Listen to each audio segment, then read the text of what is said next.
Winning Punjab ਦਾ special programme ਦੇਖ ਰਹੇ ਸਾਰੇ ਦਰਸ਼ਕਾਂ ਦਾ ਸਵਾਗਤ ਹੈ। ਮੈਂ ਲਖਵਿੰਦਰ ਸਿੰਘ ਮਾਨ ਲੈ ਕੇ ਹਾਜ਼ਰ ਹਾਂ ਪੰਜਾਬ ਦੀ ਰਾਜਨੀਤੀ ਦੀਆਂ ਕੁਝ ਵੱਡੀਆਂ ਤੇ ਅਹਿਮ ਖਬਰਾਂ। ਸਭ ਤੋਂ ਪਹਿਲਾਂ ਸ਼ੁਰੂਆਤ ਕਰਾਂਗੇ ਕਾਂਗਰਸ ਦੇ ਨਾਲ। ਸੋ ਕਾਂਗਰਸ ਦੇ ਵੱਲੋਂ ਇੱਕ ਬਹੁਤ ਵੱਡਾ ਰੋਸ ਮਾਰਚ ਅੱਜ ਮੋਹਾਲੀ ਤੋਂ ਲਖੀਮਪੁਰ ਖੀਰੀ ਦੇ ਲਈ ਰਵਾਨਾ ਹੋਏਗਾ। ਸੋ ਇਸ ਰੋਸ ਮਾਰਚ ਦੀ ਅਗਵਾਈ ਕਾਂਗਰਸ ਪ੍ਰਧਾਨ ਨਵਜੋਤ ਸਿੰਘ ਸਿੱਧੂ ਕਰਨਗੇ, ਜਿਸ ਤੋਂ ਇਹ ਸਾਬਤ ਹੋ ਜਾਏਗਾ ਕਿ ਕਾਂਗਰਸ ਦੇ ਵਿੱਚ ਹੁਣ ਸਭ ਕੁਝ ਠੀਕ ਹੋ ਚੁੱਕਿਆ, ਕਿਉਂਕਿ ਪਿਛਲੇ 2-3 ਦਿਨਾਂ ਤੋਂ ਉਹ ਨਾ ਤਾਂ ਕਾਂਗਰਸ ਉੱਪਰ ਹਮਲਾਵਰ ਹੋਏ ਨੇ, ਸਗੋਂ ਉਹਨਾਂ ਨੇ ਸਿਰਫ ਔਰ ਸਿਰਫ ਲਖੀਮਪੁਰ ਖੀਰੀ ਤੇ ਨਾਲ ਦੇ ਨਾਲ ਆਪਣੇ ਰੋਸ ਮਾਰਚ ਦੀ ਗੱਲ ਕੀਤੀ ਹੈ ਤੇ ਉਹ ਵਰਦੇ ਹੋਏ ਨਜ਼ਰ ਆਏ ਨੇ ਬੀਜੇਪੀ ਦੇ ਉੱਪਰ। ਸੋ ਇਸ ਬਾਰੇ ਗੱਲਬਾਤ ਕਰਾਂਗੇ, ਕਿਸ ਤਰ੍ਹਾਂ ਦਾ ਰੋਸ ਮਾਰਚ ਹੋਏਗਾ ਤੇ ਕਿਹੜੇ ਮਿਨਿਸਟਰ ਉਹਨਾਂ ਦੇ ਨਾਲ ਜਾਣਗੇ, ਇਸ ਬਾਰੇ ਗੱਲਬਾਤ ਕਰਾਂਗੇ। ਪੰਜਾਬ ਸਰਕਾਰ ਵੱਲੋਂ ਇੱਕ ਜਾਰੀ ਕੀਤੇ ਨਵੀਂ ਨੋਟੀਫਿਕੇਸ਼ਨ ਦੀ, ਜਿਸ ਨੋਟੀਫਿਕੇਸ਼ਨ ਦੇ ਨਾਲ ਜੋ ਕਿ ਨਵਜੋਤ ਕੌਰ ਦੇ ਖਾਸ ਨੇ ਮੈਡਮ ਰਜੀਆ ਸੁਲਤਾਨਾ ਨੂੰ, ਉਹਨਾਂ ਨੂੰ ਇੱਕ ਵੱਡਾ ਝਟਕਾ ਲੱਗਿਆ। ਕੀ ਝਟਕਾ, ਇਸ ਬਾਰੇ ਗੱਲਬਾਤ ਕਰਾਂਗੇ ਤੇ ਨਾਲ ਹੀ ਗੱਲਬਾਤ ਕਰਾਂਗੇ ਕੈਪਟਨ ਅਮਰਿੰਦਰ ਸਿੰਘ ਦੀ ਦਿੱਲੀ ਦੇ ਵਿੱਚ ਹੋਈ ਬੈਠਕ ਦੀ। ਕਿਸ ਵੱਡੇ ਆਗੂ ਦੇ ਨਾਲ ਉਹਨਾਂ ਨੇ ਮੀਟਿੰਗ ਕੀਤੀ ਹੈ ਤੇ ਕਿਸ ਬਾਰੇ ਗੱਲਬਾਤ ਕੀਤੀ ਹੈ, ਇਸ ਬਾਰੇ ਵੀ ਗੱਲਬਾਤ ਕਰਾਂਗੇ ਤੇ ਨਾਲ ਹੀ ਪੰਜਾਬ ਸਰਕਾਰ ਦੀ ਟਰਾਂਸਪੋਰਟ ਮਾਫੀਆ ਦੇ ਉੱਪਰ ਇੱਕ ਵੱਡੇ ਐਕਸ਼ਨ ਦੀ। ਕੀ ਐਕਸ਼ਨ ਰਾਜਾ ਵੜਿੰਗ ਦੇ ਵੱਲੋਂ, ਟਰਾਂਸਪੋਰਟ ਮਿਨਿਸਟਰ ਦੇ ਵੱਲੋਂ ਟਰਾਂਸਪੋਰਟ ਮਾਫੀਆ ਦੇ ਲਈ ਲਿੱਤਾ ਗਿਆ, ਉਸ ਬਾਰੇ ਗੱਲਬਾਤ ਕਰਾਂਗੇ। ਤੇ ਗੱਲਬਾਤ ਕਰਨ ਦੇ ਲਈ ਮੇਰੇ ਨਾਲ ਜੁੜੇ ਹੋਏ ਨੇ ਪ੍ਰੋਫੈਸਰ ਮਨਜੀਤ ਸਿੰਘ ਅਣਖੀ ਸਾਹਿਬ। ਸਭ ਤੋਂ ਪਹਿਲਾਂ ਅਣਖੀ ਸਾਹਿਬ ਦਾ ਸਵਾਗਤ ਕਰਾਂਗੇ। ਅਣਖੀ ਸਾਹਿਬ, ਸਵਾਗਤ ਹੈ ਜੀ ਪ੍ਰੋਗਰਾਮ 'ਚ। ਬਹੁਤ ਬਹੁਤ ਸ਼ੁਕਰੀਆ ਜੀ। ਸੋ ਅਣਖੀ ਸਾਹਿਬ, ਅੱਜ ਸਭ ਤੋਂ ਪਹਿਲਾਂ ਗੱਲ ਕਰੀਏ ਕਾਂਗਰਸ ਦੀ, ਜਿੱਥੇ ਕਿ ਹੁਣ ਆਲ ਇਜ਼ ਵੈਲ ਦਿਖਾਈ ਦੇ ਰਿਹਾ, ਕਿਉਂਕਿ ਨਵਜੋਤ ਸਿੰਘ ਸਿੱਧੂ ਜੋ ਕਿ ਪਿਛਲੇ ਕੁਝ ਦਿਨਾਂ ਦੇ ਉੱਪਰ ਹਮਲਾਵਰ ਸੀ ਕਾਂਗਰਸ ਪਾਰਟੀ ਦੇ ਉੱਪਰ, ਲੇਕਿਨ ਹੁਣ ਉਹਨਾਂ ਦੇ ਤੇਵਰ ਬਦਲੇ ਨੇ। ਉਹਨਾਂ ਨੇ ਟਾਰਗੇਟ ਦੇ ਉੱਪਰ ਬੀਜੇਪੀ ਆ ਗਈ ਜਾਂ ਲਖੀਮਪੁਰ ਖੀਰੀ ਦਾ ਮਾਮਲਾ ਆ ਗਿਆ। ਸੋ ਪਿੱਛੇ ਲਗਾਤਾਰ ਟਵੀਟ ਵੀ ਕੀਤੇ ਨੇ ਲਖੀਮਪੁਰ ਖੀਰੀ ਮਾਮਲੇ ਨੂੰ ਲੈ ਕੇ। ਅੱਜ ਇੱਕ ਬਹੁਤ ਵੱਡਾ ਕਾਫਲਾ ਰੋਸ ਮਾਰਚ ਦੇ ਰੂਪ ਦੇ ਵਿੱਚ ਮੋਹਾਲੀ ਤੋਂ ਲਖੀਮਪੁਰ ਖੀਰੀ ਦੇ ਲਈ ਰਵਾਨਾ ਹੋਏਗਾ, ਜਿਸ ਦੀ ਅਗਵਾਈ ਨਵਜੋਤ ਸਿੰਘ ਸਿੱਧੂ ਕਰਨਗੇ। ਜਿਵੇਂ ਕਿ ਕੱਲ ਇੱਕ ਵੱਡੀ ਮੀਟਿੰਗ ਹੋਈ ਸੀ, ਲੰਮਾ ਟਾਈਮ ਮੀਟਿੰਗ ਚੱਲੀ ਸੀ ਪੰਜਾਬ ਭਵਨ ਦੇ ਵਿੱਚ, ਜਿੱਥੇ ਕਿ ਪ੍ਰਗਟ ਸਿੰਘ ਵੀ ਮੌਜੂਦ ਸੀ। ਸੋ ਅੱਜ ਦੀ ਜੋ ਰੋਸ ਮਾਰਚ ਹੈ ਉਹਦੀ ਰੂਪਰੇਖਾ ਤਿਆਰ ਹੋਈ ਸੀ, ਜਿਸ ਦੇ ਵਿੱਚ ਵੱਡਾ ਬਿਆਨ ਪ੍ਰਗਟ ਸਿੰਘ ਦੇ ਵੱਲੋਂ ਆਇਆ ਕਿ ਨਵਜੋਤ ਸਿੰਘ ਸਿੱਧੂ ਦੇ ਵਿੱਚ ਦੀ ਅਗਵਾਈ ਵਿੱਚ ਜਿਹੜਾ ਇਹ ਰੋਸ ਮਾਰਚ ਹੋਏਗਾ, ਇਹਦੇ ਵਿੱਚ ਤਕਰੀਬਨ 10,000 ਗੱਡੀਆਂ ਦਾ ਕਾਫਲਾ ਜਾਏਗਾ। ਇਸ ਰੋਸ ਮਾਰਚ ਨੂੰ ਕਿਵੇਂ ਦੇਖ ਰਹੇ ਹੋ? ਤੇ ਨਾਲ ਸਵਾਲ ਇਹ ਵੀ ਹੈ ਕਿ ਇਸ ਰੋਸ ਮਾਰਚ ਦੇ ਵਿੱਚ ਜੋ ਕਿ ਨਵਜੋਤ ਸਿੰਘ ਸਿੱਧੂ ਤੋਂ ਪਹਿਲਾਂ ਬੜੇ ਕਰੀਬੀ ਮੰਨੇ ਜਾਂਦੇ ਸੀ ਸੀਐਮ ਚੰਨੀ, ਕਿ ਉਹ ਇਸ ਰੋਸ ਮਾਰਚ ਦਾ ਹਿੱਸਾ ਹੋਣਗੇ। ਕਿਵੇਂ ਦੇਖ ਰਹੇ ਹੋ ਇਸ ਰੋਸ ਮਾਰਚ ਨੂੰ ਤੇ ਭੂਮਿਕਾ ਕਿਸ ਤਰ੍ਹਾਂ ਦੀ ਹੋ ਸਕਦੀ ਹੈ ਸੀਐਮ ਚੰਨੀ ਦੀ ਇਸ ਰੋਸ ਮਾਰਚ ਦੇ ਵਿੱਚ? ਦੇਖੋ ਆਪਣੇ ਮਾਨ ਸਾਹਿਬ, ਜਿਸ ਤਰੀਕੇ ਨਾਲ ਲਖੀਮਪੁਰ ਖੀਰੀ ਨੂੰ ਲੈ ਕੇ ਪਿਛਲੇ ਕੁਝ ਦਿਨਾਂ ਤੋਂ ਸਿਆਸਤ ਜਿਹੜੀ ਬੜੀ ਗਰਮਾਈ ਹੈ, ਕੋਈ ਵੀ ਰਾਜਨੀਤਿਕ ਪਾਰਟੀ ਇਸ ਤਰ੍ਹਾਂ ਦੀ ਨਹੀਂ ਹੈ ਕਿ ਜਿਹੜੀ ਇਹਦੇ ਵਿੱਚ ਸ਼ਮੂਲੀਅਤ ਜਿਹੜੀ ਨਹੀਂ ਕਰ ਰਹੀ ਜਾਂ ਇਸ ਦੇ ਵਿੱਚ ਆਪਣਾ ਆਪ ਬੋਲ ਨਹੀਂ ਪਾ ਰਹੀ। ਅਗਰ ਆਪਣੇ ਯੂਪੀ ਦੀ ਪਾਰਟੀਆਂ ਦੀ ਗੱਲ ਕਰੀਏ ਤਾਂ ਉੱਥੋਂ ਦੀਆਂ ਸਮਾਜਵਾਦੀ ਪਾਰਟੀ ਜਾਂ ਹੋਰ ਪਾਰਟੀਆਂ ਨੇ ਉਹ ਐਕਟਿਵ ਨਹੀਂ। ਤਾਂ ਪੰਜਾਬ ਦੀਆਂ ਪਾਰਟੀਆਂ, ਕਿਉਂਕਿ ਉੱਥੋਂ ਦੇ ਜਿਹੜੇ ਜ਼ਿਆਦਾ ਲੋਕ ਨੇ ਪੰਜਾਬੀ ਲੋਕ ਨੇ, ਪਿਛੋਕੜ ਉਹਨਾਂ ਦਾ ਪੰਜਾਬੀ ਹੈ, ਤਾਂ ਕੁਦਰਤੀ ਤੌਰ 'ਤੇ ਕਾਂਗਰਸ ਪਾਰਟੀ ਜਿਹੜੀ ਹੈ ਬੜੇ ਕੁਛ ਦਿਨਾਂ ਤੋਂ ਬੜੇ ਐਕਸ਼ਨ ਮੂਡ 'ਚ ਲਖੀਮਪੁਰ ਖੀਰੀ ਦੀ ਘਟਨਾ ਨੂੰ ਲੈ ਕੇ। ਚਾਹੇ ਉਹ ਪੰਜਾਬ ਦੇ ਮੁੱਖ ਮੰਤਰੀ ਹੋਣ, ਸਿੱਧਾ ਹੈਲੀਕਾਪਟਰ ਆਪਣਾ ਉੱਥੇ ਉਤਾਰ ਦੇਣ ਜਾ ਕੇ, ਚਾਹੇ ਰਾਹੁਲ ਗਾਂਧੀ ਹੋਣੀ ਨਾਲ ਜਾਣ, ਚਾਹੇ ਛੱਤੀਸਗੜ੍ਹ ਦੇ ਜਾਣ, ਪਰ ਕਹਿਣ ਦਾ ਮਤਲਬ ਬਹੁਤ ਕੁਝ ਹੈ ਕਾਂਗਰਸ ਪਾਰਟੀ ਨੂੰ ਕੀਤਾ ਜਾ ਰਿਹਾ। ਤੇ ਦੂਜੇ ਪਾਸੇ ਨਵਜੋਤ ਸਿੰਘ ਸਿੱਧੂ ਨੇ, ਉਹਨਾਂ ਨੇ ਵੀ ਆਪਣੇ ਪੱਧਰ ਤੇ ਇਸ ਲਖੀਮਪੁਰ ਖੀਰੀ ਦੀ ਘਟਨਾ ਦੇ ਵਿਰੋਧ 'ਚ ਆਪਣਾ ਜੋ ਵੀ ਜ਼ੋਰ ਪ੍ਰਦਰਸ਼ਨ,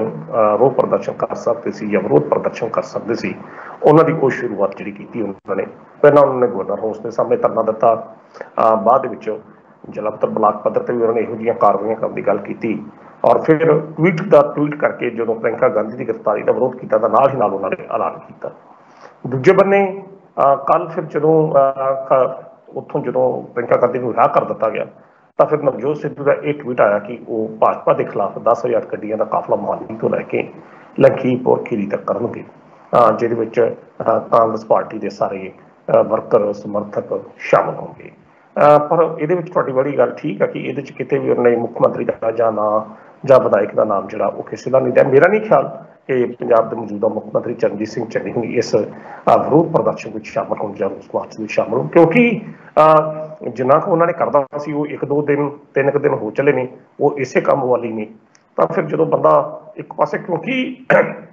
ਜੇਕਰ ਮੁੱਖ ਮੰਤਰੀ ਨਵਜੋਤ ਸਿੱਧੂ ਦੇ ਕਾਫਲੇ 'ਚ ਦਾਖਲ ਹੁੰਦੇ ਆ ਤਾਂ ਇੱਕ ਕਿਸਮ ਨਾਲ ਫਿਰ ਇਹ ਕਾਫਲਾ 'ਚ ਉਹਨਾਂ ਦੀ ਜਿਹੜੀ ਪੋਜੀਸ਼ਨ ਆ, ਉਹਨਾਂ ਦੀ ਸਥਿਤੀ ਜਿਹੜੀ ਆ ਉਹ ਕੁਝ ਹੋਰ ਤਰੀਕੇ ਦੀ ਬਣ ਜਾਂਦੀ ਸੈਕੰਡ ਨੰਬਰ ਦੀ। ਤਾਂ ਅੱਜ ਕੱਲ੍ਹ ਚੰਨੀ ਸਾਹਿਬ ਜਿਸ ਤਰੀਕੇ ਨਾਲ ਆਪਣੀਆਂ ਕਾਰਵਾਈਆਂ ਜਾਂ ਗਤੀਵਿਧੀਆਂ ਜ਼ੋਰ ਕਰ ਰਹੇ, ਉਹ ਕੇਵਲ ਇਕੱਲੇ ਛਾਉਣ ਦੀ ਕੋਸ਼ਿਸ਼ ਕਰ ਰਹੇ ਹੈ। ਜਿਸ ਤਰੀਕੇ ਨਾਲ ਪਿਛਲੇ ਦੌਰ 'ਚ ਕੈਪਟਨ ਅਮਰਿੰਦਰ ਸਿੰਘ ਹੁਣੀ ਚੱਲਦੇ ਰਹੇ ਹੈ, ਉਹੋ ਜਿਹੇ ਕੁਝ ਪ੍ਰਭਾਵ ਜਿਹੜੇ ਨੇ ਚਰਨਜੀਤ ਸਿੰਘ ਚੰਨੀ ਹੁਣ ਬੀਤੇ ਦਿਨਾਂ 'ਚ ਦਿੱਤੇ। ਮੇਰਾ ਨਹੀਂ ਖਿਆਲ ਕਿ ਉਹ ਇਸ ਵਿਰੋਧ ਪ੍ਰਦਰਸ਼ਨ ਜਾਂ ਰੋਸ ਮਾਰਚ ਦੇ ਵਿੱਚ ਦਾਖਲ ਹੋਣਗੇ, ਕਿਉਂਕਿ ਜਿਸ ਦਿਨ ਗਵਰਨਰ ਹਾਊਸ 'ਚ ਨਵਜੋਤ ਸਿੰਘ ਸਿੱਧੂ ਨੇ ਧਰਨਾ ਦਿੱਤਾ, ਬਤਾਓ ਕਾਂਗਰਸ ਪ੍ਰਧਾਨ, ਉਦੋਂ ਵੀ ਚੰਨੀ ਹੁਣ ਦੀ ਗੈਰ ਹਾਜ਼ਰੀ ਜਿਹੜੀ ਉੱਥੇ ਰੜਕਦੀ ਰਹੀ। ਤਾਂ ਫਿਰ ਜਿਸ ਦਿਨ ਚਰਨਜੀਤ ਸਿੰਘ ਚੰਨੀ ਨੇ ਇੱਕ ਦਿਨ ਧਰਨਾ ਜਿਹੜਾ ਦਿੱਤਾ, ਤਾਂ ਉਹਦੇ ਵਿੱਚ ਨਵਜੋਤ ਸਿੱਧੂ ਉਹਨਾਂ ਦੀ ਹਾਜ਼ਰੀ ਜਿਹੜੀ ਗੈਰ ਹਾਜ਼ਰੀ ਲਟਕਦੀ ਸੀ, ਉੱਥੇ ਮਨਪ੍ਰੀਤ ਬਾਦਲ ਜਿਹੜਾ ਸੀ ਮੇਨ ਤੌਰ ਤੇ ਆਇਆ ਸੀ। ਸੋ ਕਹਿਣ ਦਾ ਅਰਥ ਹੈ ਕਿ ਕੀ ਸਮਝੀ ਵੀ ਦੂਰੀਆਂ ਵੱਧ ਰਹੀਆਂ ਨੇ ਕਿ ਸੀਐਮ ਤੇ ਨਵਜੋਤ ਸਿੰਘ ਸਿੱਧੂ ਦੇ ਵਿੱਚ, ਜਦੋਂ ਕਿ ਹੁਣ ਕਾਂਗਰਸ ਵਿੱਚ ਸਭ ਕੁਝ ਠੀਕ ਹੁੰਦਾ ਨਜ਼ਰ ਆ ਰਿਹਾ, ਫਿਰ ਤੋਂ ਅਹੁਦਾ ਸੰਭਾਲ ਚੁੱਕੇ ਨੇ ਤੇ ਮੂਵਮੈਂਟ ਦੇ ਵਿੱਚ ਵੀ ਆ ਚੁੱਕੇ ਨੇ, ਐਕਸ਼ਨ ਮੂਡ 'ਚ ਵੀ ਆ ਚੁੱਕੇ ਨੇ। ਕਿਵੇਂ ਦੇਖ ਰਹੇ ਹੋ ਦੂਰੀਆਂ ਸੀਐਮ ਤੇ ਨਵਜੋਤ ਸਿੰਘ ਸਿੱਧੂ ਦੀਆਂ? ਦੇਖੋ, ਅਜੇ ਕੋਈ ਦੂਰੀਆਂ ਘਟੀਆਂ ਨਹੀਂ, ਦੂਰੀਆਂ ਦਿਨ ਪ੍ਰਤੀ ਦਿਨ ਵੱਧ ਰਹੀਆਂ ਨੇ। ਇਹ ਸਿਰਫ ਔਰ ਸਿਰਫ ਇਹ ਬਾਹਰੀ ਇੱਕ ਵਿਖਾਵਾ ਜਿਹੜਾ ਇਹ ਜ਼ਰੂਰ ਇੱਥੋਂ ਕੀਤਾ ਜਾ ਰਿਹਾ, ਕਿਉਂਕਿ ਤੁਸੀਂ ਦੇਖਣਾ ਹੋਏਗਾ ਕਿ ਬਹੁਤ ਦਿਨਾਂ ਤੋਂ ਬਾਅਦ, ਮੇਰਾ ਖਿਆਲ ਹਫ਼ਤਾ ਤੋਂ ਵੱਧ ਹੋ ਗਿਆ, 10 ਦਿਨ ਹੋ ਚੱਲੇ ਆ, ਕਿਸੇ ਵੀ ਇੱਕ ਸਾਂਝੇ ਪਲੇਟਫਾਰਮ ਤੇ ਨਵਜੋਤ ਸਿੰਘ ਸਿੱਧੂ ਅਤੇ ਚਰਨਜੀਤ ਸਿੰਘ ਚੰਨੀ ਜਿਹੜੇ ਉਹ ਨਜ਼ਰ ਨਹੀਂ ਆਏ, ਤੇ ਨਾ ਹੀ ਕੋਈ ਇਹੋ ਜਿਹਾ ਤਾਲਮੇਲ ਉਹਨਾਂ ਦਾ ਸਾਹਮਣੇ ਆਇਆ ਕਿ ਜਿੱਥੇ ਇਸ ਤਰ੍ਹਾਂ ਦਾ ਲੱਗਦਾ ਹੋਵੇ। ਬਾਕੀ ਇਹ ਕਾਂਗਰਸ ਪਾਰਟੀ ਇੱਥੇ ਦੂਰੀਆਂ ਵਧਣ ਲੱਗਿਆ, ਦੂਰੀਆਂ ਘਟਣ ਲੱਗਿਆ, ਪਤਾ ਨਹੀਂ ਲੱਗਦਾ ਪਰਦੇ ਦੇ ਪਿੱਛੇ ਕਿਹੜੀ ਸਿਆਸਤ ਵਾਪਰਦੀ ਹੈ। ਇਹ ਤੁਹਾਨੂੰ ਵੀ ਨਹੀਂ ਪਤਾ, ਇਹ ਉਹਨਾਂ ਨੂੰ ਵੀ ਨਹੀਂ ਪਤਾ ਹੁੰਦਾ ਕਿ ਜਿਹੜੇ ਸਿਆਸਤ ਕਰ ਰਹੇ ਹੁੰਦੇ ਆ। ਸੋ ਇੰਨੀ ਜਲਦੀ ਇਹ ਕਹਿ ਦੇਣਾ ਦੂਰੀਆਂ ਘਟੀਆਂ ਨਹੀਂ, ਇਹ ਦੂਰੀਆਂ ਦਿਨ ਦਿਨ ਵੱਧ ਰਹੀਆਂ ਨੇ। ਤੁਸੀਂ ਜਿਸ ਤਰੀਕੇ ਨਾਲ ਇੱਕ ਗੱਲ ਕੀਤੀ ਕਿ ਨਵਜੋਤ ਸਿੱਧੂ ਹੋਣਾ ਨੂੰ ਜਿਸ ਤਰ੍ਹਾਂ ਕਹਿ ਦਿੱਤਾ, ਉਹਨਾਂ ਨੇ ਪ੍ਰਧਾਨਗੀ ਪਦ ਸੰਭਾਲ ਲਿਆ। ਹੁਣ ਕੁਝ ਸੂਤਰਾਂ ਤੋਂ ਜਿਹੜੀ ਜਾਣਕਾਰੀ ਮਿਲ ਰਹੀ ਹੈ, ਜੇਕਰ ਪ੍ਰਧਾਨਗੀ ਪਦ ਸੰਭਾਲ ਲਿਆ ਹੁੰਦਾ ਤਾਂ ਬੀਤੇ 2-3 ਦਿਨਾਂ ਦੇ ਵਿੱਚ ਜਿਹੜੀਆਂ ਐਕਟੀਵਿਟੀਜ਼ ਨੇ, ਜਿਸ ਤਰ੍ਹਾਂ ਹਰੀਕ ਚੌਧਰੀ ਦਾ ਬਿਆਨ ਆਇਆ ਜਾਂ ਚਰਨਜੀਤ ਸਿੰਘ ਚੰਨੀ ਦੀ ਜਿਹੜੀ ਪੋਜੀਸ਼ਨ ਸੀ, ਜਾਂ ਆਪਣੇ ਦੂਜਾ ਰਮਨੀਤ ਸਿੰਘ ਬਿੱਟੂ ਜਾ ਕੇ ਉੱਥੇ ਕਪੂਰਥਲਾ ਹਾਊਸ ਮੀਟਿੰਗਾਂ ਕਰਦੇ ਨੇ, ਦੂਸਰੇ ਪਾਸੇ ਪ੍ਰਤਾਪ ਸਿੰਘ ਬਾਜਵਾ ਦੀ ਐਂਟਰੀ ਹੁੰਦੀ ਹੈ, ਤਾਂ ਇਹ ਬਹੁਤ ਕੁਝ ਇਹੋ ਜਿਹਾ ਦੱਸਦਾ ਕਿ ਅਜੇ ਪਤਾ ਨਹੀਂ ਕਿਹੜੀ ਜਿਹੜੀ ਖਿਚੜੀ ਆ ਉਹ ਪੱਕਦੀ ਪਈ ਹੈ। ਇੱਕ ਹੋਰ ਆਪਾਂ ਜਾਣਕਾਰੀ ਜਿਹੜੀ ਮਤਲਬ ਪੁਖਤਾ ਜਾਣਕਾਰੀ ਜਿਹੜੀ ਹੈ ਆਪਾਂ ਸੂਤਰ ਖੋਜਦੇ ਬਹੁਤ ਨੇੜਲੇ ਸੂਤਰਾਂ ਤੋਂ ਆ ਕਿ ਨਵਜੋਤ ਸਿੰਘ ਸਿੱਧੂ ਨੂੰ ਕੇਂਦਰੀ ਹਾਈਕਮਾਨ ਵੱਲੋਂ 7 ਦਿਨ ਦਾ ਅਲਟੀਮੇਟਮ ਜਿਹੜਾ ਦੇ ਦਿੱਤਾ ਗਿਆ ਕਿ ਜਾਂ ਤਾਂ ਤੁਸੀਂ ਆਪਣੇ ਆਪ ਨੂੰ ਦਰੁਸਤ ਕਰੋ, ਪਾਰਟੀ ਦੀਆਂ ਹਦਾਇਤਾਂ ਅਨੁਸਾਰ ਚੱਲੋ, ਨਹੀਂ ਤਾਂ ਫਿਰ ਤੁਸੀਂ ਸਾਈਡਲਾਈਨ ਹੋ ਜਾਓ। ਆਹ 7 ਦਿਨ ਦਾ ਅਲਟੀਮੇਟਮ ਦਿੱਤਾ ਗਿਆ। ਹੁਣ ਇਹ ਅਲਟੀਮੇਟਮ ਜਿਹੜਾ ਦਿੱਤਾ ਗਿਆ, ਇਹ ਕੀ ਅਰਥ ਰੱਖਦਾ? ਇਸ ਦਾ ਅਰਥ ਇਹ ਰੱਖਦਾ ਕਿ ਪਾਰਟੀ ਨੇ ਸਪਸ਼ਟ ਸ਼ਬਦਾਂ 'ਚ ਇਹ ਗੱਲ ਕਹਿ ਦਿੱਤੀ ਕਿ ਪਾਰਟੀ ਜਿਹੜੇ ਪਾਰਟੀ ਦੇ ਲੋਕ ਨੇ ਉਹ ਕਿਸੇ ਵੀ ਮੁੱਦੇ ਤੇ ਪਾਰਟੀ ਦੇ ਸਿਧਾਂਤਾਂ ਦਾ ਸਮਝੌਤਾ ਨਹੀਂ ਕਰਦੇ, ਤੇ ਤੁਹਾਨੂੰ 7 ਦਿਨ ਦਾ ਅਲਟੀਮੇਟਮ ਕੀਤਾ ਜਾਂਦਾ, ਜਾਂ ਤਾਂ ਤੁਸੀਂ ਉਹਦੇ ਅਨੁਸਾਰ ਚੱਲੋ, ਨਹੀਂ ਤਾਂ ਤੁਸੀਂ ਫਿਰ ਘਰ ਬੈਠ ਜਾਓ। ਸੋ ਕਹਿਣ ਦਾ ਅਰਥ ਹੈ ਕਿ ਇਹੋ ਜਿਹੀਆਂ ਜਿਹੜੀਆਂ ਸਥਿਤੀਆਂ ਜਦੋਂ ਦਿੱਤੀਆਂ ਜਾ ਰਹੀਆਂ ਨੇ, ਤੁਸੀਂ ਕਿਸ ਤਰੀਕੇ ਨਾਲ ਕਹਿ ਸਕਦੇ ਕਿ ਪਰਦੇ ਦੇ ਪਿੱਛੇ ਮਤਲਬ ਜਿਹੜੇ ਤਾਲਮੇਲ ਉਹ ਪਰਦੇ ਦੇ ਅੱਗੇ ਇਹਨਾਂ ਦੇ ਆਪਸੀ ਜਿਹੜੇ ਭੇਦ ਨੇ ਖਤਮ ਹੋ ਗਏ? ਨਹੀਂ, ਇਹੋ ਜਿਹੀ ਅਜੇ ਕੋਈ ਗੱਲ ਨਹੀਂ। ਅਜੇ ਤੱਕ ਦੇਖੋ, ਨਾ ਤਾਂ ਨਵਜੋਤ ਸਿੱਧੂ ਹੋਣਾ ਦੀ ਕਿਸੇ ਮੰਗ ਨੂੰ ਹੱਲ ਕੀਤਾ ਗਿਆ, ਨਾ ਹੀ ਕੋਈ ਮੰਗਾਂ ਹੱਲ ਹੋਈਆਂ। ਜਿਹੜੀਆਂ 2 ਮੰਗਾਂ ਸੀ ਲੈ ਕੇ ਉਹ ਚੱਲੀ, ਬੇਸ਼ੱਕ ਉਹ ਮੰਗਾਂ ਜਿਹੜੀਆਂ ਸੀ ਉਹੀ ਮੰਗਾਂ ਨੇ ਜਿਹੜੀਆਂ ਪਿਛਲੇ ਲੰਮੇ ਸਮੇਂ ਤੋਂ ਕੈਪਟਨ ਅਮਰਿੰਦਰ ਸਿੰਘ ਹੋਣਾ ਨਾਲ ਸੰਬੰਧਿਤ ਰਹੀਆਂ। ਪਰ ਹੁਣ ਜੇਕਰ ਕਾਂਗਰਸ ਹਾਈਕਮਾਨ ਦੀ ਸਥਿਤੀ ਵੇਖੀ ਜਾਵੇ ਤਾਂ ਉਹਨੂੰ ਵੀ ਆਪਣੀ ਜਗ੍ਹਾ ਤੇ ਕਿਸੇ ਹੋਰ ਤਰੀਕੇ ਨਾਲ ਸੋਚਦੇ ਨੇ, ਨਵਜੋਤ ਸਿੱਧੂ ਹੁਣ ਕੁਝ ਹੋਰ ਤਰੀਕੇ ਨਾਲ ਸੋਚਦੇ ਨੇ। ਸੋ ਅਜੇ ਇੰਨੀ ਜਲਦੀ ਇਹ ਗੱਲ ਕਹਿ ਦੇਣੀ ਮੈਨੂੰ ਨਹੀਂ ਲੱਗਦਾ, ਕਿਉਂਕਿ ਅਜੇ ਵੇਖੋ ਤੇ ਇੰਤਜ਼ਾਰ ਕਰੋ। ਇਹ ਅੱਜ ਦਾ ਜਿਹੜਾ ਇਹ ਰੋਸ ਮਾਰਚ ਹੋਏਗਾ, ਇਸ ਤੋਂ ਮਗਰੋਂ ਸਥਿਤੀਆਂ ਜਿਹੜੀਆਂ ਸਾਫ਼ ਹੋਣਗੀਆਂ। ਜਦੋਂ ਕੇਂਦਰ ਦੀ ਹਾਈਕਮਾਨ ਦਿੱਲੀ ਵਿਖੇ ਪਹੁੰਚੇਗੀ, ਪ੍ਰਿੰਕਾ ਗਾਂਧੀ ਹੋਣੀ, ਰਾਹੁਲ ਗਾਂਧੀ ਹੋਣੀ ਦਿੱਲੀ ਵਿਖੇ ਪਹੁੰਚਦੇ ਨੇ, ਫਿਰ ਉਹ ਪੰਜਾਬ ਦੇ ਇਸ ਮਸਲੇ ਨੂੰ ਨਵਜੋਤ ਸਿੱਧੂ ਦੇ ਅਸਤੀਫੇ ਨੂੰ ਕਿਸ ਤਰੀਕੇ ਨਾਲ ਲੈ ਕੇ ਵੇਖਦੇ ਨੇ, ਇਹ ਸਥਿਤੀਆਂ ਫਿਰ ਆਉਂਦੇ ਇੱਕ ਅੱਧੇ ਦਿਨ 'ਚ ਸਾਫ਼ ਹੋਣਗੀਆਂ। ਬਾਕੀ ਠੀਕ ਆ, ਜਿਹੜਾ ਰੋਸ ਮਾਰਚ ਇਹ ਬਤੌਰ ਕਾਂਗਰਸ ਪਾਰਟੀ ਪ੍ਰਧਾਨ ਨਵਜੋਤ ਸਿੱਧੂ ਦਾ ਇੱਕ ਸ਼ਕਤੀ ਪ੍ਰਦਰਸ਼ਨ ਹੋਵੇਗਾ। ਇਹ ਦੇਖਣਾ ਹੋਵੇਗਾ ਕਿ ਇਸ ਸ਼ਕਤੀ ਪ੍ਰਦਰਸ਼ਨ 'ਚ ਉਹਦੇ ਨਾਲ ਕਿੰਨੇ ਕੁ ਵਿਧਾਇਕ, ਕਿੰਨੇ ਕੁ MLA ਸਮਰਥਕ ਜੁੜਦੇ ਆ। ਇਹ ਵਾਕਿਆ ਹੀ ਉਸ ਦੀ ਜਿਹੜਾ ਅਗਲੇ ਦਿਨਾਂ 'ਚ ਹੋਣ ਵਾਲਾ, ਇਹਨੂੰ ਤੁਸੀਂ ਉਸ ਦੇ ਸ਼ਕਤੀ ਪ੍ਰਦਰਸ਼ਨ ਜਿਹੜਾ ਨਵਜੋਤ ਸਿੱਧੂ ਨੂੰ ਉਹਦੇ ਸੰਦਰਭ 'ਚ ਵੇਖ ਸਕਦੇ ਜੀ ਕਿ ਕਾਂਗਰਸ ਹਾਈਕਮਾਨ ਨੂੰ ਇਹ ਪਤਾ ਲੱਗ ਸਕੇ ਕਿ ਅੱਜ ਦੀ ਤਰੀਕ 'ਚ ਵੀ ਨਵਜੋਤ ਸਿੱਧੂ ਦੀ ਆਵਾਜ਼ ਤੇ ਕਿੰਨੇ ਕੁ ਲੋਕ ਇਕੱਠੇ ਹੁੰਦੇ ਨੇ। ਇਹ ਰੋਸ ਮਾਰਚ ਇੱਕ ਕਿਸਮ ਦਾ ਸ਼ਕਤੀ ਪ੍ਰਦਰਸ਼ਨ ਹੋਵੇਗਾ। ਜੀ ਮਾਨ ਸਾਹਿਬ। ਸਰ, ਇਹ ਤਾਂ ਚਲੋ ਆਪਾਂ ਦੇਖ ਰਹੇ ਥੋੜੇ ਦੂਰੀਆਂ ਅਜੇ ਵੀ, ਜਿਵੇਂ ਤੁਸੀਂ ਗੱਲ ਕੀਤੀ ਵੀ ਦੂਰੀਆਂ ਬਰਕਰਾਰ ਨੇ, ਕਿਉਂਕਿ ਜਿੱਥੇ ਵੀ ਪਹਿਲਾਂ ਇਹ ਦੋਨੋਂ ਵੱਡੇ ਆਗੂ ਕਾਂਗਰਸ ਦੇ, ਚਾਹੇ ਨਵਜੋਤ ਸਿੰਘ ਸਿੱਧੂ ਹੋਣ ਚਾਹੇ ਸੀਐਮ ਚੰਨੀ ਹੋਣ, ਹਰ ਇੱਕ ਮੰਚ ਦੇ ਉੱਪਰ ਸਾਂਝੇ ਤੌਰ ਤੇ ਦਿਖਾਈ ਦਿੰਦੇ ਸੀ, ਲੇਕਿਨ ਪਿਛਲੇ ਕੁਝ ਦਿਨਾਂ ਤੋਂ ਮੰਚ ਨੂੰ ਸਾਂਝਾ ਨਹੀਂ ਕਰ ਰਹੇ। ਹੁਣ ਇਸ ਦੀ ਆਪਾਂ ਗੱਲ ਕਰੀਏ ਵੀ ਜੋ ਬਹੁਤ ਕਰੀਬੀ ਨੇ ਨਵਜੋਤ ਸਿੰਘ ਸਿੱਧੂ ਦੇ, madam Razia Sultana, cabinet minister ਨੇ, ਭਾਵੇਂ ਕਿ ਉਹਨਾਂ ਨੇ ਅਸਤੀਫਾ ਦਿੱਤਾ, ਲੇਕਿਨ ਅੱਜ ਤੱਕ ਉਹਨਾਂ ਦਾ ਅਸਤੀਫਾ ਮਨਜ਼ੂਰ ਨਹੀਂ ਕੀਤਾ ਗਿਆ ਪੰਜਾਬ ਸਰਕਾਰ ਦੇ ਵੱਲੋਂ। ਲੇਕਿਨ ਉਹਨਾਂ ਨੂੰ ਇੱਕ ਵੱਡਾ ਝਟਕਾ ਦਿੱਤਾ ਗਿਆ ਦਾ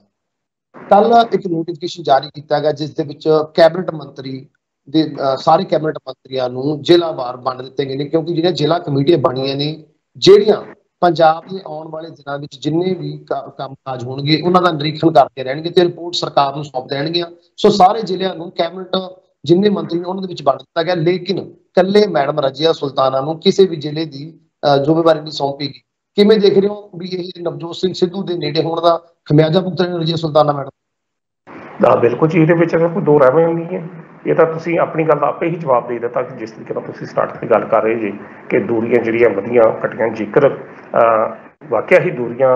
ਮਤਭੇਦ ਘਟੇ ਹੁੰਦੇ ਤਾਂ ਹੁਣ ਤੱਕ ਰਜੀਆ ਸੁਲਤਾਨ, ਕਿਉਂਕਿ ਰਜੀਆ ਸੁਲਤਾਨਾ ਉਹ ਪਹਿਲੇ ਵਿਧਾਇਕ ਜਾਂ ਪਹਿਲੇ ਮੰਤਰੀ ਸਨ ਜਿਹਨਾਂ ਨੇ ਨਵਜੋਤ ਸਿੱਧੂ ਦੇ ਹੱਕ ਦੇ ਵਿੱਚ ਅਸਤੀਫਾ ਜਿਹੜਾ ਦਿੱਤਾ ਸੀ, ਬਾਕੀਆਂ ਨੇ ਕਿਸੇ ਨੂੰ ਨਹੀਂ ਦਿੱਤਾ। ਤਾਂ ਫਿਰ ਜੇਕਰ ਉਹਦਾ ਅਸਤੀਫਾ ਤੁਸੀਂ ਕਹਿੰਦੇ ਮਨਜ਼ੂਰ ਨਹੀਂ ਹੋਇਆ, ਜੋ ਫਿਲਹਾਲ ਤਾਂ ਕੈਬਨਿਟ ਮੰਤਰੀ ਵਜੋਂ ਉਹਨਾਂ ਨੇ ਸਹੁੰ ਚੁੱਕ ਲਈ ਸੀ ਪਰ ਚਾਰਜ ਉਹਨਾਂ ਨੇ ਨਹੀਂ ਸੀ ਸੰਭਾਲਿਆ, ਤਾਂ ਜੇਕਰ ਮਤਭੇਦ ਦੂਰ ਹੋ ਗਏ ਹੁੰਦੇ, ਆਪਸੀ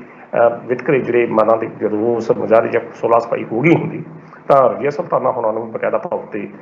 ਇਹੋ ਜਿਹੀ ਜਿਹੜੀ ਜ਼ਿੰਮੇਵਾਰੀ ਜਿਹੜੀ ਦਿੱਤੀ ਜਾ ਸਕਦੀ ਸੀ। ਕੁਦਰਤੀ ਤੌਰ 'ਤੇ ਅਜਿਹਾ ਕਰਕੇ ਜਿਹੜੀ ਪੰਜਾਬ ਦੀ ਚੰਨੀ ਸਰਕਾਰ ਆ, ਇੱਕ ਕਿਸਮ ਦਾ ਨਵਜੋਤ ਸਿੱਧੂ ਨੂੰ ਝਟਕਾ ਦਿੱਤਾ ਗਿਆ ਕਿ ਉਹਦੇ ਹਮਾਇਤੀਆਂ ਨੂੰ ਝਟਕਾ ਦਿੱਤਾ ਗਿਆ। ਇਹ ਵੈਸੇ ਹੁੰਦਾ ਹੀ ਆ।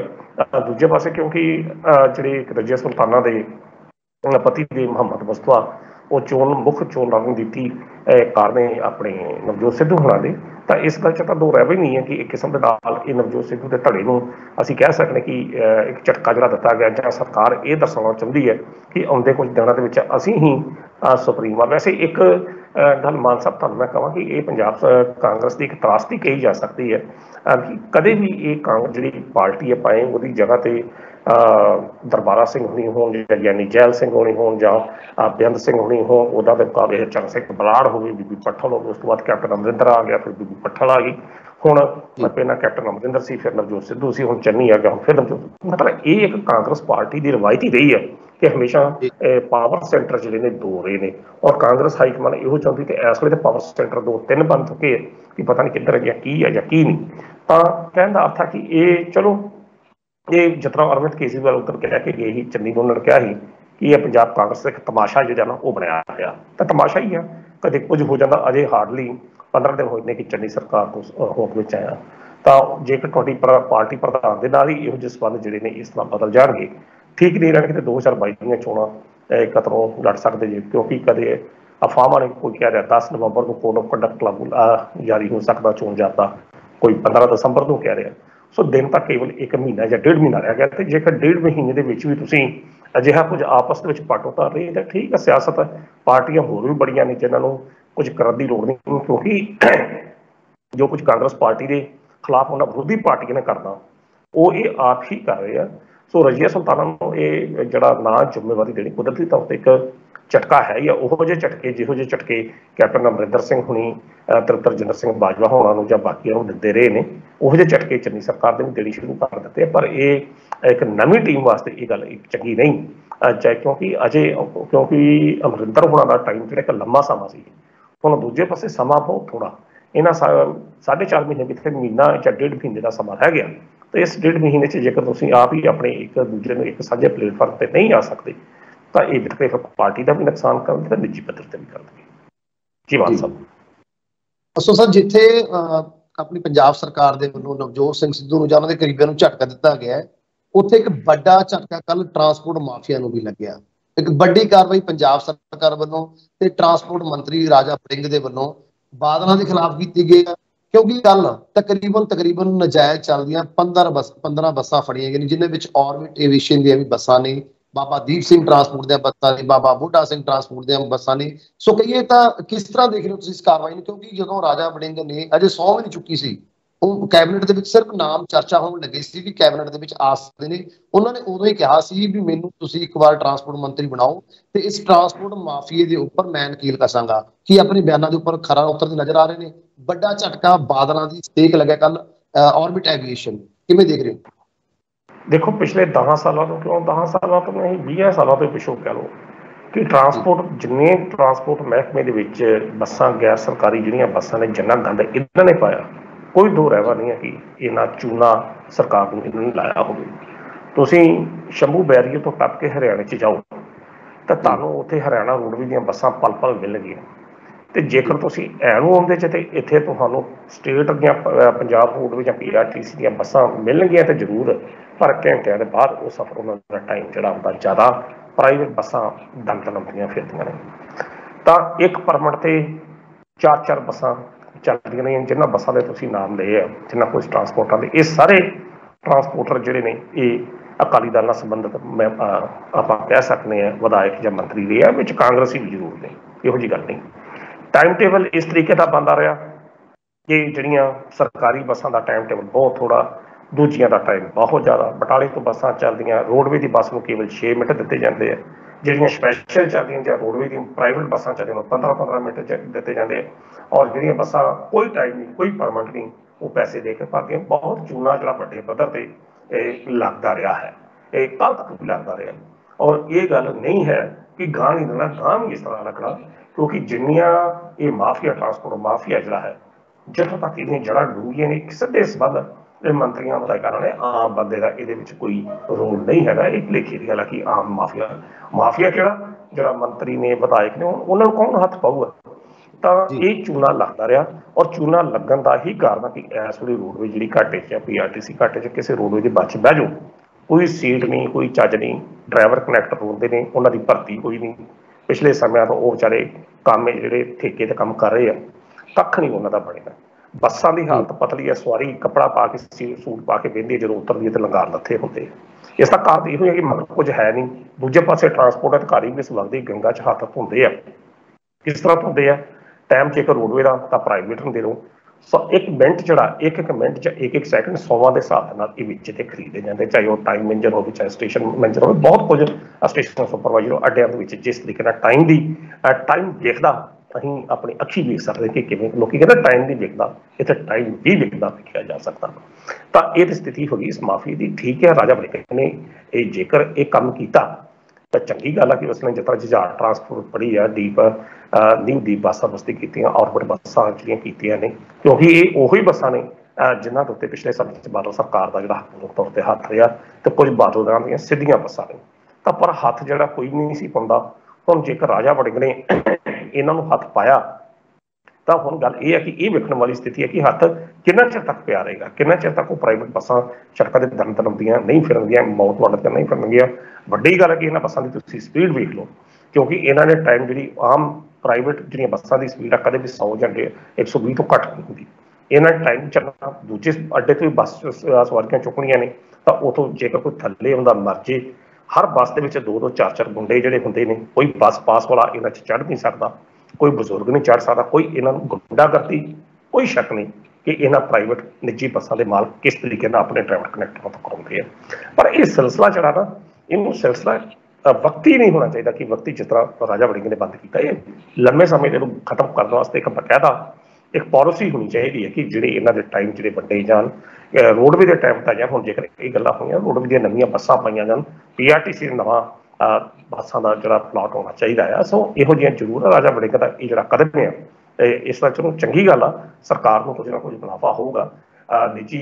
ਘਰ ਜਿਹੜੇ ਭਰੇ ਜਾਂਦੇ ਨੇ ਉਹਨਾਂ ਤੇ ਬੈਨ ਲੱਗੂਗਾ, ਚੰਗੀ ਗੱਲ ਆ। ਪਰ ਗੱਲ ਹੈਗੀ ਕਿ ਇਹ ਰਹੇਗਾ ਕਿੰਨਾ ਚਿਰ, ਸਲਾਮਤ ਇਸ ਦੀ ਉਮਰ ਕਿੰਨੀ ਹੈ, ਇਹ ਉਮਰ ਇਹਦੀ ਕੋਈ ਅਜਿਹੀ ਪਾਲਿਸੀ ਰਾਜਾ ਵੜਿੰਗ ਨੂੰ ਬਣਾ ਲੈਣੀ ਚਾਹੀਦੀ ਹੈ ਜਾਂ ਬਣਾ ਕੇ ਪੇਸ਼ ਕਰ ਦੋ, ਸਾਰਾ ਉਹਦੇ ਕੋਲ ਵੀ ਸਾਰਾ ਮਹੀਨੇ 1.5 ਮਹੀਨੇ ਦਾ ਹੀ ਹੈ।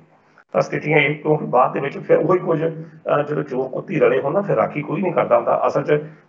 10-15 ਦਿਨ ਇਹ ਡਰਾਮਾ ਰਹੇਗਾ, ਬਾਅਦ ਦੇ ਵਿੱਚ ਫਿਰ ਚੋਰ ਕੁੱਤੀ ਫਿਰ ਰਲ ਜਾਣੇ ਆਪਸ ਦੇ ਵਿੱਚ ਹੀ, ਠੀਕ ਠਾਕ ਹੈ ਸਭ ਚੱਲਣਾ। ਪਰ ਇਹੋ ਹੀ ਆ, ਇਸ ਗੱਲ ਨੂੰ ਰੋਕਣ ਵਾਸਤੇ ਜ਼ਰੂਰੀ ਹੈ ਕੋਈ ਇੱਕ ਅਜਿਹੀ ਪਾਲਿਸੀ ਬਣਾ ਦਿੱਤੀ ਜਾਵੇ ਜਿਹੜੀ ਭਵਿੱਖ ਦੇ ਵਿੱਚ ਵੀ ਇਹਨਾਂ ਦੇ ਕੰਮ। ਜੀ ਬਿਲਕੁਲ ਪਾਲਿਸੀ ਬਣਦੀ ਹੈ ਕਿ ਬਿਲਕੁਲ ਬਣੇ, ਕਿਉਂਕਿ ਜਿਸ ਤਰ੍ਹਾਂ ਦੇ ਤੇਵਰ ਨੇ ਰਾਜਾ ਵੜਿੰਗ ਦੇ ਜਾਂ ਪੰਜਾਬ ਸਰਕਾਰ ਦੇ ਟਰਾਂਸਪੋਰਟ ਮਾਫੀਆ ਲੱਗੇ, ਇਸ ਤਰ੍ਹਾਂ ਦੀ ਨੀਤੀ ਵੀ ਜਲਦੀ ਆ ਜਾਏਗੀ। ਸੋ ਵੱਡੇ ਵੱਡੇ ਝਟਕੇ ਇਹਨਾਂ ਟਰਾਂਸਪੋਰਟ ਮਾਫੀਆ ਨੂੰ ਲੱਗਦੇ ਰਹਿਣਗੇ। ਲੇਕਿਨ ਦੂਸਰੇ ਪਾਸੇ ਕੈਪਟਨ ਅਮਰਿੰਦਰ ਸਿੰਘ ਪੰਜਾਬ ਦੀ ਰਾਜਨੀਤੀ ਵਿੱਚ ਇੱਕ ਵੱਡਾ ਧਮਾਕਾ ਕਰਨ ਲਈ ਤਿਆਰ ਬੈਠੇ ਨੇ। ਕੱਲ ਉਹਨਾਂ ਨੇ ਦੌਰਾ ਕੀਤਾ ਦਿੱਲੀ ਦਾ, ਜਿੱਥੇ ਉਹਨਾਂ ਦੀ ਮੁਲਾਕਾਤ ਉਹਨਾਂ ਨੇ ਮਨੀਸ਼ ਤਿਵਾੜੀ ਨਾਲ ਕੀਤੀ ਤੇ ਅਗਲੀ ਕੋਈ ਰਣਨੀਤੀ ਤਿਆਰ। ਕਿਵੇਂ ਦੇਖ ਰਹੇ ਹੋ ਵੀ ਕਿਸ ਤਰ੍ਹਾਂ ਦੀ ਰਣਨੀਤੀ ਉਹਨਾਂ ਨੇ ਮਨੀਸ਼ ਤਿਵਾੜੀ ਦੇ ਨਾਲ ਮੀਟਿੰਗ ਕਰਕੇ ਬਣਾਈ ਹੋਈ? ਦੇਖੋ, ਮਨੀਸ਼ ਤਿਵਾੜੀ ਜਿਹੜਾ G23 ਗਰੁੱਪ ਆ ਉਸ ਦਾ ਮੈਂਬਰ ਆ, ਤੇ G23 ਉਹ ਗਰੁੱਪ ਹੈਗਾ ਕਾਂਗਰਸ ਦੇ ਵਿੱਚੋਂ ਸੀਨੀਅਰ ਨੇਤਾਵਾਂ ਦਾ, ਜਿਹੜੇ ਬੀਤੇ ਲੰਮੇ ਸਮੇਂ ਤੋਂ ਗਾਂਧੀ ਪਰਿਵਾਰ ਨੇ ਖੁੱਡੇ ਨਾਲ ਲਾਏ ਆ, ਜਿਨ੍ਹਾਂ ਦਾ ਕਪਲ ਸਿੰਘ, ਗੁਲਾਮ ਨਬੀ ਆਜ਼ਾਦ ਹੋ ਗਿਆ, ਹੋਰ ਇਹੋ ਜਿਹੇ ਬੰਦੇ, ਮਨੀਸ਼ ਤਿਵਾੜੀ, ਜਿਹਨਾਂ ਦੀ ਕੋਈ ਪੁੱਛ ਪ੍ਰਤੀ ਹੈ ਨਹੀਂ। ये 23 मतलब अपने आप को टकसाली कांग्रेसी कहते हैं तो CWC की मीटिंग सदन की ये बड़े लंबे समय तो मांग कर रहे हैं क्योंकि हम कैप्टन अमरिंदर सिंह भी कांग्रेस पार्टी में खुडे लाते गए ला दिते गए हम वो वटत जो वो वुकत कैप्टन अमरिंदर होना की कांग्रेस पार्टी च रही नहीं जी धाक पहना सी ਤੇ ਕਿਉਂਕਿ ਮਨੀਸ਼ ਤਿਵਾੜੀ ਬੀਤੇ ਦਿਨ ਜਦੋਂ ਪਪਾ ਸਭ ਨੇ ਮੀਟਿੰਗ ਕੀਤੀ ਉਸ ਮੀਟਿੰਗ ਦੇ ਵਿੱਚ ਉਹ ਸ਼ਾਮਲ ਸਨ ਸੋ ਇਹ ਇੱਕ ਅਸੀਂ ਕਹਿ ਸਕਦੇ ਦਬਾਅ ਦੀ ਰਣਨੀਤੀ ਤਹਿਤ ਕੈਪਟਨ ਅਮਰਿੰਦਰ ਸਿੰਘ ਵੱਲੋਂ ਅਜਿਹੀਆਂ ਮੀਟਿੰਗਾਂ ਜਿਹੜੀਆਂ ਕੀਤੀਆਂ ਜਾ ਰਹੀਆਂ ਇਹ ਵੀ ਹੋ ਸਕਦਾ ਕਿ ਜਿਸ ਤਰ੍ਹਾਂ ਉਹ ਕਹਿੰਦੇ ਕਿ ਅਸੀਂ ਫਰੰਟ ਬਣਾਉਣਾ ਜੇ 23 ਵਾਲੇ ਬੰਦੇ ਨੂੰ ਆਪਣੇ ਨਾਲ ਜੋੜ ਦਿਆ ਜਾਵੇ ਬਾਕੀ ਜੇ ਤੁਸੀਂ ਇਹ ਸਮਝਦੇ ਕਿ ਇਹ ਮਤਲਬ ਦੂਜੀ ਕੇਂਦਰ ਦੀ ਕਾਂਗਰਸ ਹਾਈ ਕਮਾਂਡ ਉੱਤੇ ਦਬਾਅ ਪਾ ਕੇ ਪੰਜਾਬ ਦੀ ਸਿਆਸਤ ਵਿੱਚ ਕੋਈ ਪ੍ਰਭਾਵ ਪਾਣਗੇ ਹੁਣ ਉਹ ਜਿਹੜਾ ਤੀਰ ਆ ਉਹ ਤੀਰ कैप्टन अमरिंदर की कमान तो निकल चुका क्योंकि मनीष तिवाड़ी की इन्हें कोई होंद जी ना पहला सी ना ही कोई होंद हैगी सो यही स्थिति कैप्टन अमरिंदर सिंह होना का मिलना महज एक मिलनी हो सकती है या 23 के ग्रुपों का एक संबंधी केंद्र की हाई कमान के खिलाफ एक गठबंधन या एक दबाव बनाया जा सकता ਤਾਂ ਜੋ ਉਹਨਾਂ ਤੇ ਇਹ ਪ੍ਰਭਾਵ ਦੱਸਿਆ ਜਾ ਸਕੇ ਕਿ ਅਸੀਂ ਦੇਖੋ ਜੀ ਅਸੀਂ ਕਾਂਗਰਸ ਦੇ ਅਤੈਸ਼ੀ ਹਾਂ ਜਾਂ ਕਾਂਗਰਸ ਪਾਰਟੀ ਨੂੰ ਲੈ ਕੇ ਅਸੀਂ ਚਿੰਤਤ ਹਾਂ ਬਾਕੀ ਜੇ ਤੁਸੀਂ ਇਹ ਗੱਲ ਸਮਝੋ ਕਿ ਮਨੀਸ਼ ਤਿਵਾੜੀ ਕੋਈ ਬਹੁਤ ਵੱਡਾ ਇੱਥੇ ਚਮਕਦਾ ਕਰ ਸਕਦਾ ਧਮਾਕਾ ਕਰ ਸਕਦਾ ਪੰਜਾਬ ਦੀ ਰਾਜਨੀਤੀ 'ਚ ਉਸ ਦਾ ਜੋ ਰਾਸੀ ਸਥਿਤੀ ਹੈ ਉਦੋਂ ਤੁਸੀਂ ਵੀ ਜਾਣਦੇ ਜੀ ਆਪਾਂ ਵੀ ਜਾਣਦੇ ਹਾਂ ਦੂਸਰੇ ਬੰਨੇ ਕੈਪਟਨ ਅਮਰਿੰਦਰ ਸਿੰਘ ਹੋਣੀ ਦੀ ਹੁਣ ਸਥਿਤੀ ਜਿਹੜੀ ਹੈ ਉਹ ਚੱਲੇ ਕਾਰਤੂਸ ਵਾਲੀ ਹੈ ਸਿਰਫ ਜਿਹੜਾ ਚੱਲਦਾ ਹੈ ਮਤਲਬ ਹੋਰ ਕੱਖ ਨਹੀਂ ਕਰ ਸਕਦਾ ਸਿਰਫ ਇੰਨਾ ਲੱਗਦਾ ਕਿ ਬੰਦੂਕ 'ਚੋਂ ਨਿਕਲਿਆ ना तो वो उठा कर सकता तो ना ही किसी को मार सकता बस वही स्थिति कैप्टन अमरिंदर सिंह होना थी दिल्ली जाते नहीं चर्चा का विषय रहता जी दिल्ली फिरी जान तो दिल्ली जिते ज्यादा उत्थे करना कराना की है करना तो पंजाब के लोगों ने है तो पंजाब के लोगों को वो घरों जिस तरीके लथ चुके हैं पता ही है पंजाब के लोगों च उन्होंने स्थिति की है ये भी सारे लोगों को पता हुण कैप्टन अमरिंदर सिंह एक बीते दिहाड़े का नाम है कांग्रेस पार्टी का पंजाब सरकार भी कदे प्रताप सिंह बाजवा होंदे सी जो थोड़े ਜਿਹੇ दिन बहार आती है बहार असल शक्ति राजनीति का बैलेंस उ है कि जो बंदा शक्ति के केंद्र में है तो केंद्र च इस वे चरणजीत सिंह चन्नी है तो चन्नी वर्गा बंदा जेकर अपने दोस्तों मित्रों नवजोत सिंह सिद्धू वर्गा यह मतभेद बना सकता तो तुहाडा की ख्याल है कि वह अजिही स्थिति के कैप्टन अमरिंदर सिंह होना की आउंदा कदे भी सो अजिहियां स्थितियां राजनीति च कोई दोस्त कोई दुश्मन सादा स्थित नहीं होंदा ये तुहानूं पता जी मान साहब सोनकी साहब तुसी गलबात करन लई साडे नाल जुड़े लई तुहाडा बहुत बहुत धन्यवाद बहुत बहुत शुक्रिया